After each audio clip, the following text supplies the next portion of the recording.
What's up YouTube, Blueprints of Fitness, and as you can see, today we're doing a little Q&A. Someone I've known for quite some time now, she asked me exactly, Aaron, what are macros? How do you count them? How do you figure them out? What's the breakdown? She was just curious as to tracking them. So this video is going to go over exactly that. As far as macros themselves, it's broken down into three parts: the fats, the carbs, and the proteins. So when you look at a nutrition label, you'll see it in this exact same order. Fats will be at the top with a certain amount in grams. Carbs will be about halfway to 3/4 of the way down with a certain amount in grams. And protein will be at the very bottom with a certain amount in grams. When looking at the nutrition label, the macros are broken down into three different categories: fats, carbs, and protein. Fats are usually listed first, carbs are about halfway to 3/4 of the way down, and protein is at the bottom. For every gram that it has on the nutrition label, 9 calories of fats go into each gram. 4 calories of carbs are in each gram that it says, and 4 calories of protein are in each gram. Next, let's take a look at an example. For example, looking at this peanut butter, you can see at the top is 16 grams of fat, there is 7 carbohydrates, and 8 grams of protein. So that particular peanut butter had 16 grams of fat, 7 carbs, and 8 protein. It also stated on the label that the total calories were 200 and the total calories from fat were 140. Now, using the last slide that we just went over the breakdown, you can see on the right hand column 16 grams times 9 calories per gram gives you 144 calories total. The label mentioned 140, so we're pretty close. Next, we do the carbs, which is 7 grams at 4 calories per gram, and it's 28 calories. Do the same for the protein, and when you add it up, the total is 204 calories, and the label stated it was 200. So now that we know how exactly macros and calories are broken down, next we want to take a look at how we divide them up. A general rule of thumb to start around would be approximately 40% of your total calories or your total macros would come from carbs, 40% of your total calories would come from protein, and 20% of your total calories would come from fat.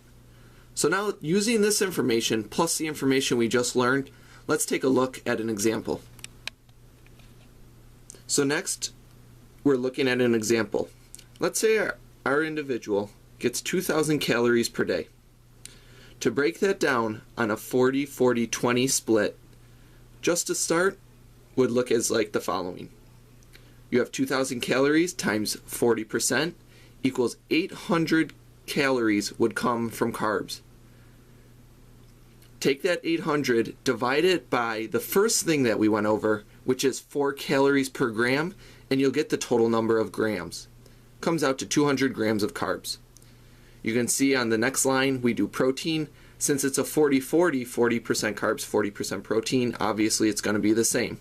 And the last line is fats. The only thing to remember here is to divide by 9 because it's 9 calories per gram instead of the 4. And you'll get 44.4 repeating grams of fat. So that's either going to be 44 or 45 depending. So there you have it, guys, the simple breakdown of macros, how to count them and how to divide them up. Now some people, they will break it down differently. They will do more carbs or more protein. Some people I know even do more fat. And the tips, last but not least, number 1, figure out your maintenance calories. So track, obviously the longer you track for, the more accurate it will be, and find out where you have to be so that you don't add any weight or lose any weight. Next, adjust that based on your goals. So if you want to add weight, increase the calories. If you want to decrease your weight, decrease the calories. Remember, 500 calorie deficit a day would equal 1 pound a week if nothing else changed. Next, get a scale. I recommend the digital scales rather than the other ones where you have to read the little notch, only because of accuracy. You can get it down to the exact gram or ounce, and a link below in the description is the scale that I use. Next, track it daily. Always write down your numbers, whether it be in a notebook or on an app on your phone, such as MyFitnessPal. And last but not least, remember the foods don't matter, just the numbers. So now that you're tracking your macros and counting your carbs, fats, and proteins, a Pop-Tart with 35 grams of carbs would be equivalent to 35 grams of carbs from salad. The only difference is the quantity of the salad is going to be much greater than the size of a Pop-Tart. Well guys, until next time, like always, keep tossing iron, strive to be your best, and now that you're counting your macros, you'll be able to achieve your goals exactly how you want. Again, thanks for the question to the one that asked, and more of these to come. Pop-Tart.